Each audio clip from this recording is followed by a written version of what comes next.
Hoy vamos a adentrarnos en una idea que da bastante que pensar: cómo personas completamente normales pueden llegar a participar en actos terribles. Y no por una maldad innata, sino a través de la maquinaria, a veces fría y sin rostro, de la burocracia. A ver, si tuviéramos que dibujar el mal, ¿qué aspecto tendría? Hagamos esa pregunta, porque es el punto de partida perfecto para desmontar algunas de las ideas que solemos tener más arraigadas. Claro, lo primero que se nos viene a la cabeza es la imagen típica, ¿no? La del monstruo, la del fanático con la mirada perdida, la de una fuerza casi de otro mundo que es muy fácil de identificar y, por supuesto, de condenar. Y aquí es donde la cosa se pone de verdad incómoda. Porque ¿qué pasa si el mal no tiene cuernos ni rabo? Y si se parece más bien a un funcionario gris, a un jefe de sección que simplemente está haciendo bien su trabajo. Esta es la paradoja que vamos a intentar desenredar hoy. Para desenredar esta madeja vamos a seguir una hoja de ruta muy clara.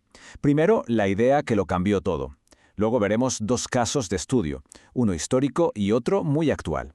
Después exploraremos las críticas a esta teoría. Y para terminar, veremos por qué todo esto nos sigue importando y mucho hoy en día. Venga, pues vamos al lío. Para entender de dónde sale todo esto, tenemos que viajar en el tiempo, a los años 60, con una filósofa que se atrevió a mirar al mal directamente a los ojos y vio algo que nadie esperaba: normalidad. Esta es en esencia la tesis de Hannah Arendt. Una idea que, la verdad, sigue dando escalofríos.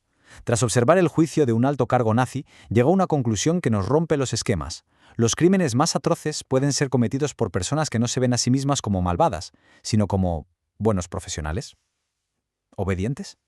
Y este es el hombre en cuestión, Adolf Eichmann, el logista del Holocausto. Lo que dejó a Arendt perpleja es que en su juicio, él no se defendía como un antisemita fanático lleno de odio. ¡Qué va! Se presentaba como un funcionario eficiente. Su gran argumento era que él había cumplido órdenes, que había sido un buen burócrata.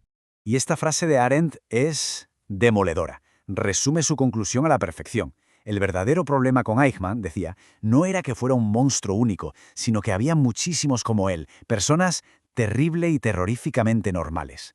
Lo que nos está diciendo es que el peligro real no son tanto los monstruos, que los hay, sino la gente que renuncia a pensar y se limita a seguir el procedimiento. Bueno, pues con esta idea en mente vamos al primer gran caso de estudio. Vamos a ver cómo la maquinaria de un Estado moderno se pudo convertir en el arma más letal. Es que es fundamental entender esto. El Holocausto no fue un estallido de violencia descontrolada y caótica.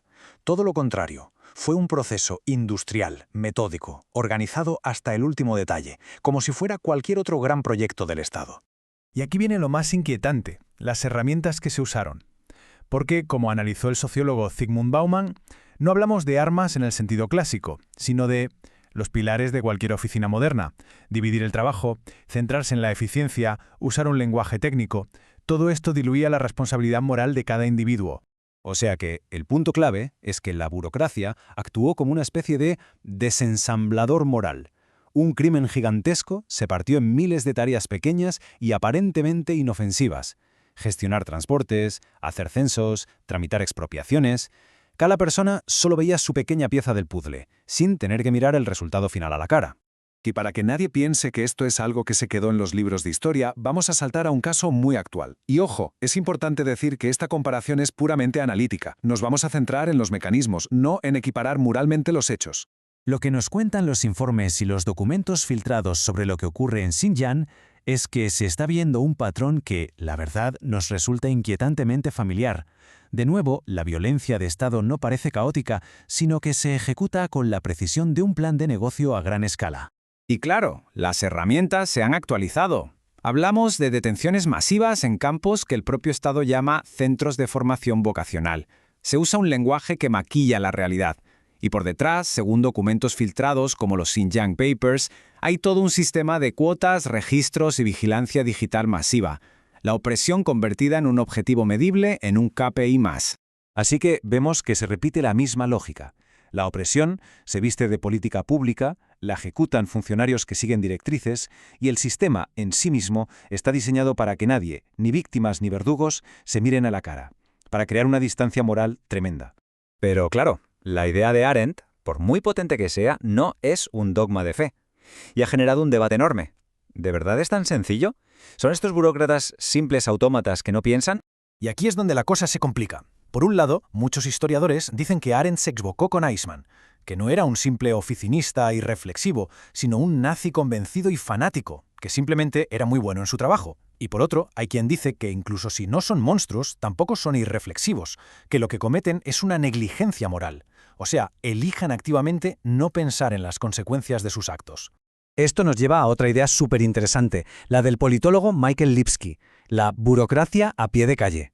Su teoría es que los funcionarios de ventanilla, los policías, los trabajadores sociales, no son robots que solo aplican reglas, tienen mucho poder de decisión en su día a día.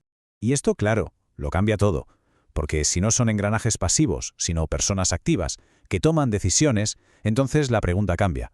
Ya no es si piensan o no, sino cómo los sistemas los empujan a tomar decisiones que normalizan el daño, que hacen que la crueldad se vuelva rutinaria. Vale, y ahora la pregunta del millón. ¿Por qué nos debería importar todo esto hoy en nuestras sociedades? Pues porque esta lógica burocrática no es algo exclusivo de las dictaduras. Para nada, está por todas partes. Este es el gran aviso de Arendt para todos nosotros. Esa tendencia a convertir a las personas en datos, a poner el procedimiento por encima del ser humano, a justificar algo terrible porque es más eficiente, es un peligro que está latente en cualquier sistema grande, también en las democracias. Pensemos, por ejemplo, en políticas de inmigración que se justifican con papeleo y procesos fríos, en la discriminación sistémica que se mantiene porque las cosas siempre se han hecho así, o incluso en los algoritmos que toman decisiones que afectan a nuestras vidas basándose solo en la eficiencia. Todos son dilemas que surgen cuando, en el trabajo o en una organización, seguir las reglas se vuelve más importante que preguntarse por sus consecuencias. Y con esto llegamos a la pregunta final, la que nos dejó Arendt y que sigue resonando con una fuerza increíble. En un mundo lleno de sistemas, donde todos tenemos un rol que cumplir, unas reglas que seguir, ¿dónde exactamente termina la obediencia y empieza la responsabilidad individual de cada uno? Es una pregunta que no tiene una respuesta fácil, y precisamente por eso es tan importante que nunca dejemos de planteárnosla.